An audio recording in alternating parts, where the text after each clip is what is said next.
Welcome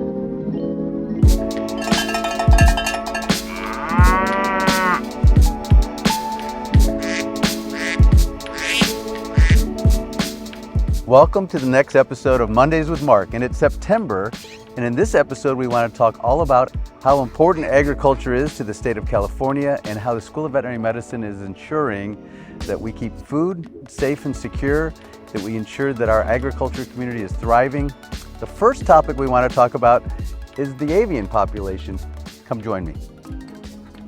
I'm here with Dr. Maurice Pitesky, who is a world-renowned expert on avian diseases and who's done a lot of work on modeling of diseases of migratory birds. Maurice, tell me a little bit more about your work. We have about 600,000 non-migratory waterfowl in the Central Valley. In the fall, we're going to jump up to about 6 million waterfowl. If you work for a large commercial poultry company and you have literally thousands of farms spread out across multiple states, it's very difficult for 1 or 2 or 3 veterinarians to really understand where the biggest risk is.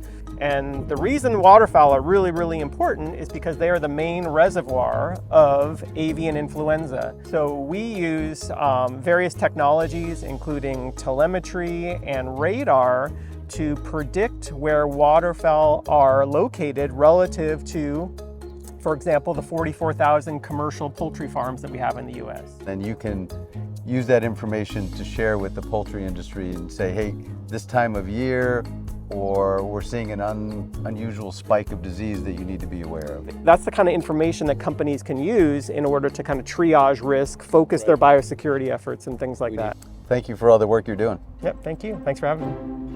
We're here at the UC Davis Dairy Barn. Dr. Okello is a specialist in dairy health.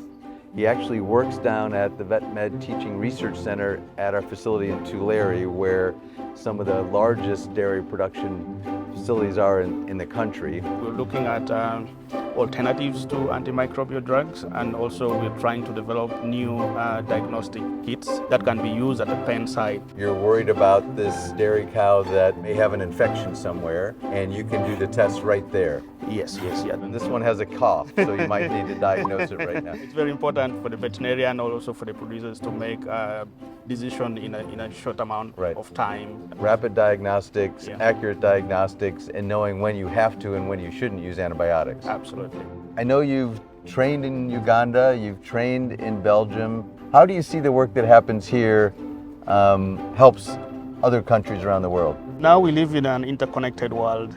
So when you talk about challenges like antimicrobial resistance, we have a lot of movement. Yep. So we need to control the resistance at a global level. Yep. So even if the animals aren't moving, the bacteria and the pathogens are still potentially being moved all over the world. Yes, we human beings, we do move the bugs a lot. We do the moving. Yes. I understand. Thank you. One of our foundations has always been helping the cattle industry, and foothill abortion was something that was having a huge impact. We were able to identify the agent, and just recently we've been able to create a vaccine that's commercially available. I wanted to share a little bit more about other disease work that we're doing in research around vaccines. John, thanks for joining us today. Tell me a little bit about your research with pink eye. Pink eye is a disease in cattle. It's the most common eye disease of cattle. It's seen all over the world. I've been conducting research at different sites in California, primarily at the UC A&R Sierra Foothills Research and Extension Center. Wow.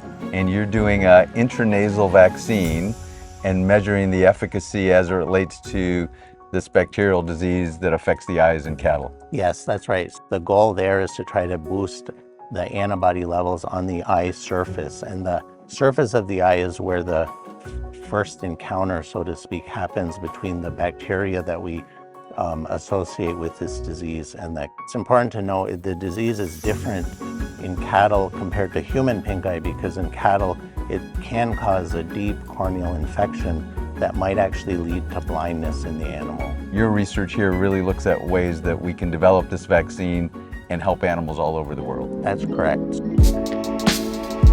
You know, agriculture is a hugely important component here in California, and we're actually responsible for helping to feed much of the world. The School of Veterinary Medicine is involved in many ways with research and with training and providing service to these wonderful animals. We couldn't do that without the great partnerships that we have That includes the College of Ag and Environmental Sciences, Ag and Natural Resources, the USDA, the State Department of Food and Ag. So thank you to all of our partners.